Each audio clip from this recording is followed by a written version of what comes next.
नमस्कार। ओम नमो गुरुआदेश। ओम श्री मात्रे नमः। The spiritual catalyst में आपका स्वागत है। काफी सारे साधकों का एक कॉमन प्रश्न आता है कि आप भैरव बाबा के ऊपर कुछ थोड़ा ज्यादा बताइए, कुछ और बोलिए। वैसे बाबा के ऊपर काफी सारी चीजें मैंने एक ऑडियो में रखी है यूट्यूब पे। खास करके हमारा जो मार्ग है वो कौल मार्ग है और हमारे लिए तो प्रथम गुरु ही बाबा भैरव होते हैं। कौल मार्ग में तो गुरु ही साक्षात भैरव स्वरूप है। जो आपके शरीर रूपी गुरु है वही आपके भैरव होते हैं और भैरव ही आपका गुरु है। तो ये एक सिक्के के दो पहलू है। भैरव बाबा की ऊर्जा एक ऐसी ऊर्जा है जिसका मूल स्वभाव जो है वो काटना खंडन करना होता है। जिसका मूल स्वभाव जो है वो किसी भी विषमताओं का, किसी भी चीजों के दुष्प्रभाव का, कोई भी पीड़ा का, कोई भी संकट का नाश करना होता है। प्रकृति का ये एक तमस का रूप है। हर एक व्यक्ति सत्वगुणी नहीं हो सकता। हर एक व्यक्ति संपूर्ण रजोगुणी नहीं हो सकता। हर एक व्यक्ति जो है वो उसी तरह से संपूर्ण तामसिक नहीं हो सकता। हम लोग जो है वो सब गुणों का एक मिश्रण है।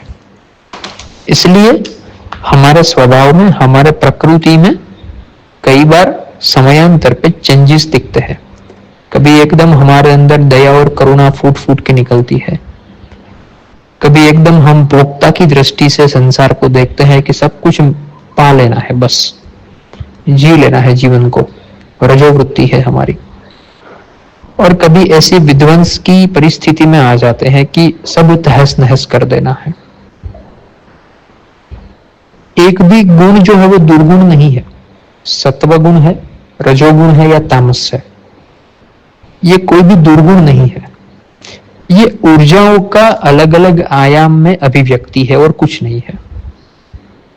कोई व्यक्ति अच्छी पेंटिंग बनाता है, कोई व्यक्ति अच्छा संगीत गाता है, कोई व्यक्ति अच्छा लिखता है, कोई अच्छा बोलता है, तो वो उनके गुणों का ही एक अभिव्यक्ति है, वो उनके गुणों का ही एक प्रदर्शन है। अब बॉर्डर पे जो सोल्जर है वो कितने सारे लोगों को मार रहा है, ब्लड शेड कर रहा है पूरा, वो भी उनके तमस गुण की ही एक अभिव्यक्ति है। लेकिन वो तमस को कहां पे लेके जा रहा है। किसी किसी व्यक्ति का तमस भी सर्जनात्मक प्रवृत्ति का भाग होता है और कोई कोई व्यक्ति का सत्व गुण भी विध्वंस का एक पार्ट होता है। जैसे कि सत्य के लिए, सत्य की रक्षा के लिए अगर 1000 लोगों की जान चली जाए तो खून तो बहेगा, आक्रंद तो होगा, पीड़ा तो होगी, लेकिन धर्म की रक्षा हो रही है, सत्य की रक्षा हो रही है। और अगर कोई सत्वगुणी आत्मा है जो धर्म की स्थापना करके बैठा है अपने ही दिमाग में, ना ही किसी के ऊपर आवाज उठाएगा, ना ही किसी को कुछ बोलेगा, और उसी की नजर के सामने किसी का चीर हरण हो रहा है, कोई बेबस है, कोई लाचार है और उसके मुंह से एक चू नहीं निकल रहा है, तो ये सत्व गुण जो है वो 2 कोटि का है। हमारी दिक्कत क्या है कि हमारे दिमाग में हर एक चीज का एक परिप्रेक्ष्य अलग अलग अपनी तरह से होता है।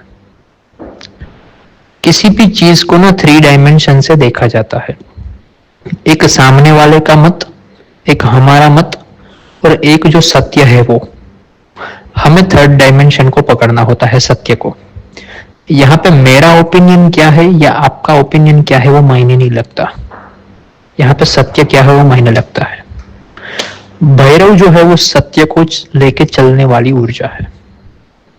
भैरव वो ऊर्जा है जिससे फर्क नहीं पड़ता कि आप कौन हो, कहां हो, किस स्थिति में हो। एक बार आपने उन्हें अपने जीवन में प्रस्थापित कर दिया, एक बार आपने उनको साध लिया, एक बार आपने उनका साथ निभा लिया, फिर आप चाहो या ना चाहो वो आपके साथ रहेंगे और ये जन्मों जन्मांतर की यात्रा होती है। वो आपके साथ रहेंगे, आपकी रक्षा करेंगे, आपका मार्गदर्शन करेंगे। ये ऑडियो में इसलिए बना रहा हूं क्योंकि कई बार ऐसा होता है कि भैरव बाबा के नाम पे कई लोग श्मशानी साधना को या तामसिक साधना को जोड़ देते हैं। किसी को अगर बोला जाए कि मैं भैरव साधक हूं, तो वो उसका दृष्टिकोण पूरा अलग हो जाता है कि फिर तो ये मांसाहार करता होगा, फिर तो ये दारू पीता होगा, फिर तो ये स्मशान में जाके कुछ अभिचारिक क्रियाएं करता होगा, फिर तो ये ऐसा ऐसा होगा। भैरव का सीधा सीधा लेना देना उस चीजों के खंडन से है जो आपको आत्मज्ञानी बनने में बाधा बन के बैठे हैं। आपका अहंकार, आपकी ईर्ष्या, आपकी निंदा करने की वृत्ति, आपको दूसरों को पीड़ा देने की परपीड़न वृत्ति, आपका काम वासना, आपका क्रोध, आपका जो एक अननेसेसरी एंजाइटी लेवल बाहर आ जाता है, ये सब चीजों के साथ भैरव बाबा डील करते हैं। वो कैसे डील करना है, आपको किस तरह से समझाना है, वो ऊर्जा का काम है, वो आपका काम नहीं है, ना ही वो किसी और चीज को देखना है। भैरव साधक क्या होना चाहिए, भैरव साधक कैसा होना चाहिए, वो हमें समझना जरूरी है। क्योंकि जब आप ऊर्जाओं को साधते हो ना, तो ऊर्जा आपके अधीन तब होती है जब आप पहले उनके अधीन हो जाओ। ये ठीक ठीक वैसी बात है कि अगर मुझे किसी के घर में जाके रुकना है, अगर मुझे किसी के घर में वास करना है, तो वहां पे उनके नियम चलेंगे, मेरे नियम नहीं चलेंगे। अगर उनके घर में लोग सुबह 8 बजे उठ रहे हैं या 6 बजे जाग रहे हैं, तो मुझे 6 बजे जागना पड़ेगा। मैं ये नहीं कर सकता कि मैं 12 बजे जागूंगा क्योंकि मेरे जागने का टाइम ये है। तो इसी तरह से जब आप किसी ऊर्जा को साधते हो, तो वो ऊर्जा को साधने की मेथोडोलॉजी क्या है, उनकी पद्धति क्या है, वो पद्धति को आपको फॉलो करना होता है। खास करके आप जब तंत्र मार्ग में हो। ईश्वर दो तरीके से साधा जा सकता है, एक तो क्रिया से साधा जा सकता है और दूसरा भक्ति से साधा जा सकता है। भक्ति मार्ग जब आपका होता है तो यहाँ पे वो कोई नीति नियम नहीं है, लेकिन जब आप क्रिया से साधते हो, जब आप मेथोडोलॉजी से आगे जाते हो, जब आप तंत्र नाम का यूज करते हो, तंत्र शब्द का यूज करते हो, तो फिर आपको सब चीजें फॉलो करनी जरूरी है। तो भैरव बाबा की साधना कई सारे लोग करते हैं। कोई सिर्फ नाम जप करते हैं उनका, कोई कुछ अनुष्ठान करते हैं, कोई हवन करते हैं, कोई यंत्र पूजा करते हैं। तो उनका काम ही यह है कि वो आपको आत्मज्ञान की ओर ले जाए। अब आत्मज्ञान की ओर अगर आपको लेके जाना है तो उसे क्या करना पड़ेगा, आपके आजू बाजू के संसार का और माया का खंडन करना पड़ेगा। अब आपकी वो पूर्व तैयारी है नहीं। तो होता यह है कि जब आप भैरव साधना में आते हो और आपके आजू बाजू का संसार बिखरने लगता है, तो आपको ऐसा लगता है कि यह साधना तो गलत है क्योंकि बाबा ने तो ऐसा कर दिया, या फिर मैं किसी गलत रास्ते पे हूं, या फिर मुझे किसी ने कुछ कर दिया। ऐसा कुछ नहीं है। साधनाएं दो तरीके से की जा सकती है, एक तो सृष्टि क्रम से की जा सकती है, दूसरी संहार क्रम से की जा सकती है। एक में सीधा सीधा आध्यात्म के साथ लेना देना होता है, दूसरा सीधा सीधा आपके भौतिक कामनाओं के साथ लेना देना होता है। जब कोई साधना सृष्टि क्रम से की जाती है तो उसका सीधा सीधा लेना देना आपके मोक्ष से, आपकी मुक्ति से होता है। श्री विद्या साधना भी सृष्टि, स्थिति और संहार तीनों क्रम से की जाती है। लेकिन जब आप भैरव नाम की ऊर्जा को साधते हो तो आपको ठीक ठीक ये परिपक्वता आपके दिमाग में होनी चाहिए कि जिस ऊर्जा को मैं साध रहा हूं उनका स्वभाव जो है वो ऐसा है कि वो कोई मनोविकार के साथ नहीं रहेगा आपके साथ। या तो आपको आपके मनोविकार को ठीक करना पड़ेगा, या तो आपको सुधरना पड़ेगा, आपको डिसिप्लिन में आना पड़ेगा, या फिर वो अपना काम करेंगे। यह समर्पण की ऊर्जा है, यह भाव की ऊर्जा है, यह भक्ति के लेके चलने वाली ऊर्जा है। इसलिए कई लोग हमसे भैरव साधना मांगते हैं। कई लोग, आज तो ऐसा है कि कोई भी व्यक्ति इंटरनेट से उठा के भैरव जप कर रहा है। फिर होता क्या है कि जब उसके आजू बाजू उसे कुछ तकलीफें होनी शुरू होती है तो वो बीच में छोड़ देता है। ऐसे भी लोग देखे गए हैं कि 11-11 लाख या 1.25 लाख मंत्र का संकल्प लेके वो बीच में छोड़ देते हैं। ये तो उनसे भी बड़ी गलती है। इससे अच्छा है कि आप भाव से जितना हो सके इतना करो, लेकिन कोई कमिटमेंट देके फिर उसको पूरा ना करो तो वो सही नहीं है। तो ये पूर्ण ज्ञान की ऊर्जा है, पूर्ण तत्व ज्ञान की ऊर्जा है। इसका सीधा सीधा लेना देना आपको एक जगह से उठा के दूसरी जगह पे बिठा देना, या कि यूं समझो कि आज आप यहाँ पे भौतिकता में डूबे हुए हो, पूर्ण भौतिकता में डूबे हुए हो, और एक दिन ऐसा आता है आपके जीवन में कि आपको यह समस्त संसार जो है वो श्मशान की माफिक, एक इल्यूजन की माफिक दिखाई देने लगता है कि ये क्या चल रहा है, ये ड्रामा चल रहा है, ये स्टेज पे पूरा नाटक चल रहा है और हम उसके प्यादे हैं, हम उसके पपेट है और कुछ नहीं है। ये जब आपकी अवस्था आती है तो समझ लो कि भैरव ऊर्जा का आपके जीवन में कहीं ना कहीं सूक्ष्म रूप से आगमन हो गया है, क्योंकि उनका पहला काम ही यह है कि संसार की माया को खंडन करना। शुद्ध ज्ञान तो तभी होगा ना जब आवरण उतरते जाएंगे, अदरवाइज शुद्ध ज्ञान कैसे प्रकट होगा।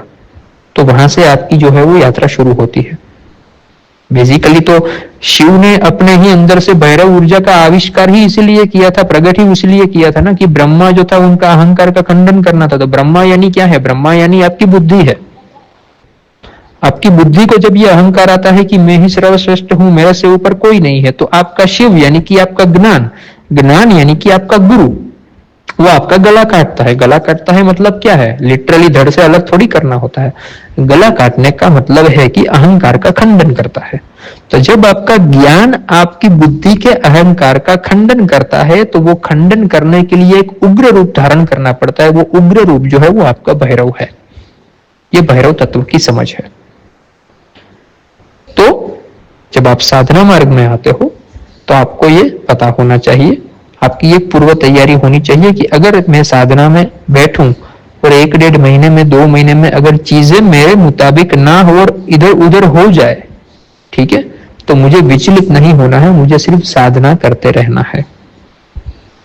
ये चीज ऐसी है, एक बंद कमरे को अगर आप साफ सफाई करते हो तो थोड़ी धूल मिट्टी उड़ती है, चमगादड़ निकलते हैं, कबूतर के घोंसले निकलते हैं, चींटियां निकलती है, वो कचरा निकलता है, उसके बाद ही एक साफ सुथरा घर आपको मिलता है। तो महागणपति साधना है, भैरव साधना है, ये सब साधना ऐसी है कि वो आपके मूलाधार को टटोल के रखेगा। आपके मूलाधार में कचरा भरा है तो कचरा बाहर निकलेगा।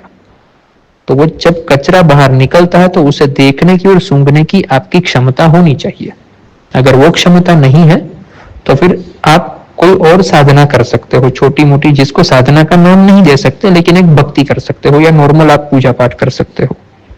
But when you are speaking the word sadhana, तो आप एक मानसिक रूप से तैयार होके बैठो।